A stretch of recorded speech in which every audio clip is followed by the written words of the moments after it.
Hey guys, Mike here. So I'm always happy and always puts a smile on my face, I don't know about you, when I see mainstream media covering topics that, small YouTubers like myself have covered in the past and kind of putting it out there. And what I like about it more than anything is, it puts the SEC, on the burner really, right? It puts them on Front Street in the limelight, like they can't deny it and say, well, we didn't know, and so hopefully they'll step in and do something about, these dark pools, which Fox Business was talking about with this whistleblower. I'm going to show you that. She also highlights something Citadel is, allegedly doing, which from what I can tell, and I'm going to show you my source, it seems that to be the case, and also why the SEC is, either going to do something or not do something. That's what we're going to talk about. But, it's way past due to do something. But when you see this, I think you'll at least kind of get a smile on your face and then laugh and then probably cry at the end. We'll see. All right. And so before we get started, don't waste any time. Click on the link down at the bottom there. Get your coldest water bottle. Appreciate all you guys that have purchased them so far. And I'm enjoying mine. And so let me know how yours is working out for you as well. You can also sign up to get a free one. Doesn't cost you a thing. And so let's go ahead and get into the interviews. It is a really good interview Charles Payne did with this lady, and very enlightening. Now, I got to tell you, one of the first things I learned when I started on Wall Street is that the system is not fair. And I will be the first to admit that it's rigged in so many ways, and yet it's still the greatest wealth creation machine in history. So with that in mind, I see things like in volume, price action, other ways that are telegraphed that the big insiders are using to get the edge, and sometimes at the expense of individual investors. But an area I'm not an expert in are the dark pools. But my next guest spent 8 years trying to fight this battle alone, as she's joining us now, Stephanie Kammerman, also known as the Stock Whisperer. Stephanie, thank you so much for joining us. First, just tell us, what is a dark pool? Hi there, Charles. Thanks for having me on.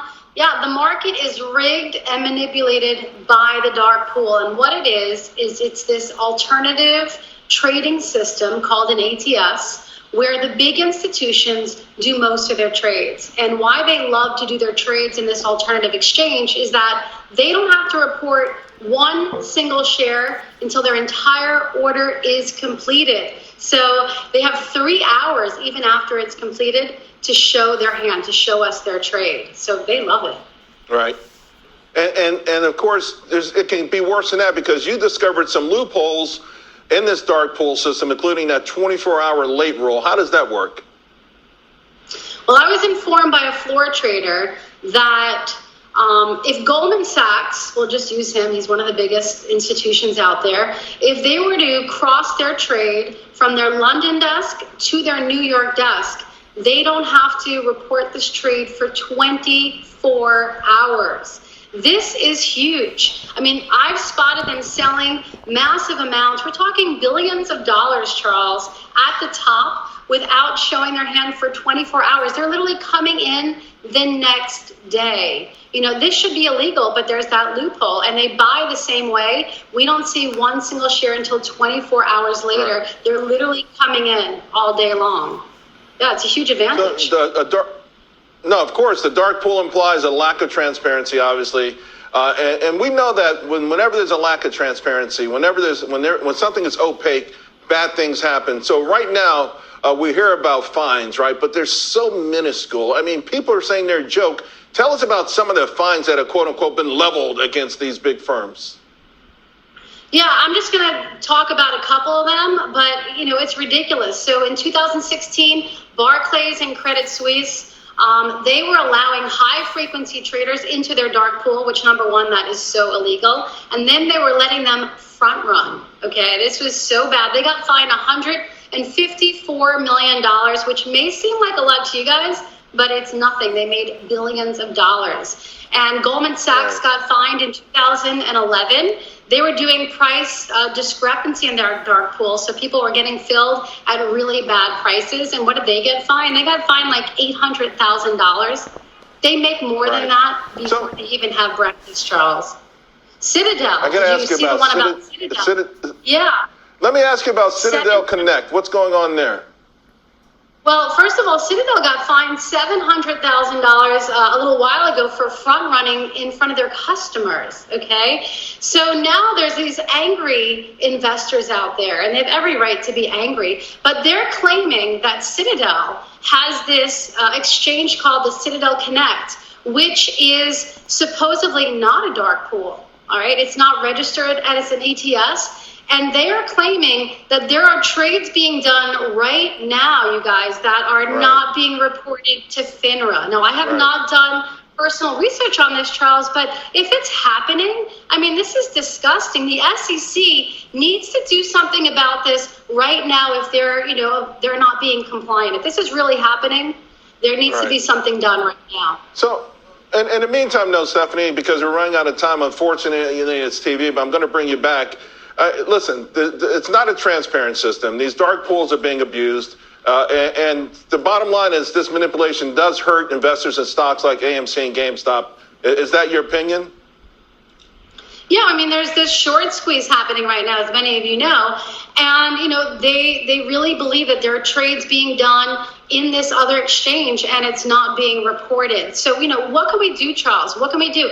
The SEC needs to look into this. We have to expose this. We need to change this. So I'm here today to shed light on the dark pool, and I hope that you invite me back so I can shed some more.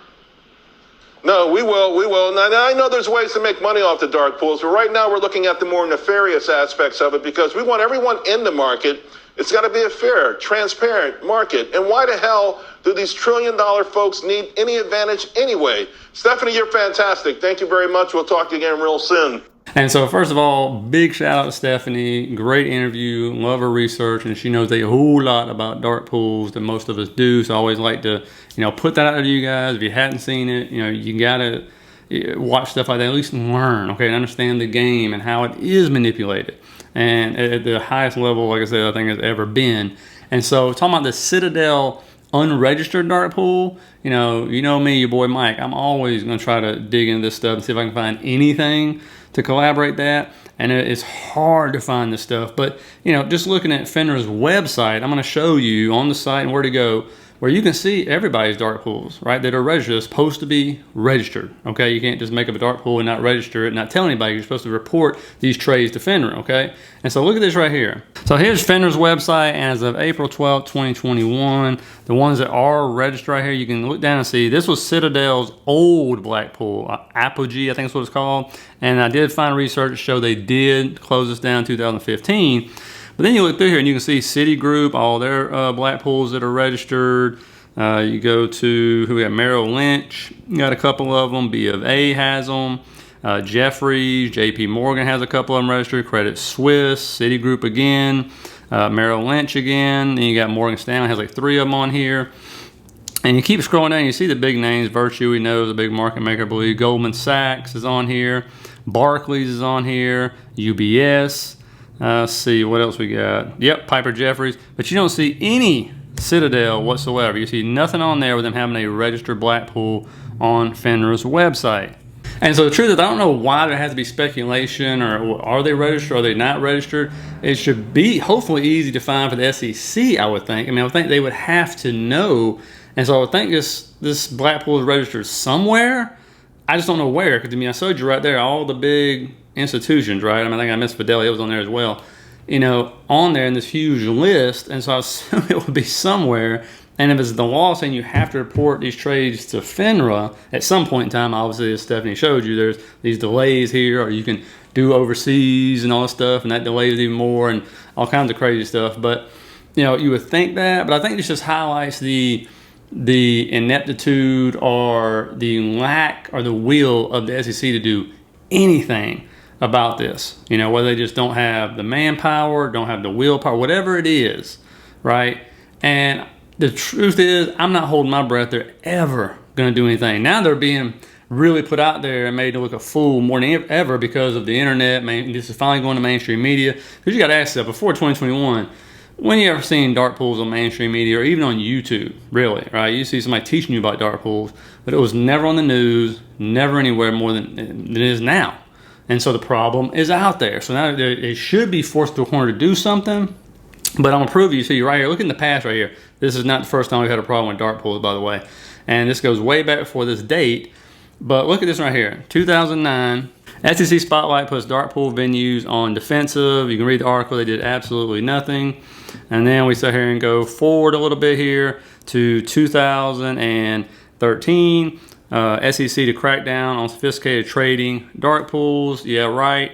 You see some minor fines. They literally did hardly anything there as well. Go to 2014 next year. SEC may crack down on dark pool trading outside exchanges. Guess what? Nope. 2016, New York Stock Exchange proposed to limit dark pool trading put under review by SEC. And so, of course, what did that review do? Pretty much nothing. You know, that's what the SEC does. They'll maybe put out a little rule or try to adjust the rule or something here and there. And it's just 1,000 loopholes to get around it, which, as you can see, that's what these companies and big firms and the market makers are doing. And so I've showed you before, and you see it every day if you're watching Wall Street and your stocks, and you're wondering, I don't understand what's going on with these stocks. Why are they going down? Why is this going up? You know, why does the stock go up 100% in the morning on no news and then drop around 10:30ish somewhere in there, you know, off a cliff? Now that's manipulation, folks. That's what it is. And so, you know, again, like I showed you in my video, and I'll link it at the end if you haven't seen it. You know, started in like 1972 for a good reason. So the big chunks of trades couldn't hit the market and all of a sudden shift the stock way down or way up. But as usual, greed runs amok. And now we're in a situation where they've been doing it for years. And so now we finally get a little daylight on it. But, you know, the one reason, you know, they'll never rein in these big market makers and why they've allowed them to be such big conglomerates like Citadel and some of the others, and why they allow them to abuse these dark pools and abuse us, because retail investors who own individual stocks are a minute part of the market. Most retail investors' money are in their 401ks, IRAs, pension funds, things like that with the institutions. The institutions are managing that money. Okay, so that's why they don't mind if they manipulate us. We're such a minute percentage as far as individual stock owners. It's ridiculous compared to the institutions and where the most of our money actually is. And so another reason is, two, they need this market to continue to grow as fast as possible. Okay, and you've seen some of these valuations; they're insane. But the reason why is because the institutions are using so much leverage to continue to push the stock up, and so much manipulation to push the whole market up and continue to push it, that if you took that away and you rein that in, oh my Lord, do you realize what would happen to the market? I mean, it'd be insane. It's like a bodybuilder, you know, these professional bodybuilders, you know, I ain't saying they're on steroids, but I think we all know, plenty of them can confess to that. But I'm talking the professional guys who got muscles popping out their ears. You know, you ever see what happens when they come off steroids? Are they winning those competitions? No. Growth hormone, all that stuff? No. That would be like reining that stuff in, taking all those tools to manipulate the market and run dark pools, how it's supposed to be ran, all that stuff, and all the different leveraging and buying, you know, shorting a stock more than 100% of what the stock's actually available and stuff. Taking all that away would be like taking a bodybuilder off steroids and expecting him to win the Arnold Classic or whatever. No, not going to happen. But they're not going to tell you. They can't tell you that, right? And so, you know, those are things you got to think about when you're looking at this market. How you're going to be playing it. Do you want to follow traditional rules, or actually look and accept and say, man, this stuff is so manipulated. And to me, it's all about the why. Like, I'm a person that, even as a kid or an adult, I want to know the why. Why is this stock getting ran up in the morning and then getting dumped 30 minutes later, leaving all these bag holders, which are the retail investors, by the way, coming down? You know, why are this whole sector coming down? Like, there's no news, nothing makes sense. What's happening? Okay, and so it's trying to figure out the whys behind them. I think it's a big reason, and so that's why I like to put these videos out. This information, anytime I come across the information on this, I put it out. I don't care about the views. These kind of videos don't get views, you know. But the people that do watch them are serious about the market and just learning new things, like I am. That's the way it is, and so, you know, just a normal guy trying to put stuff out there to you, okay? So hopefully you got some out of that. If you did, hit the like, subscribe button for me, guys. I really appreciate it. Hit me up in the comments. Let me know what you think about the interview and stuff. I really did enjoy it. And so, as usual, don't forget, hit that link down there in the bottom of the description. Open your account with BlockFi. You know, you can earn interest there. Also, they're getting ready to start rolling people off the waiting list for their credit card, where you can earn Bitcoin on your purchases. And it is a 0% annual fee, so it doesn't cost you anything to actually have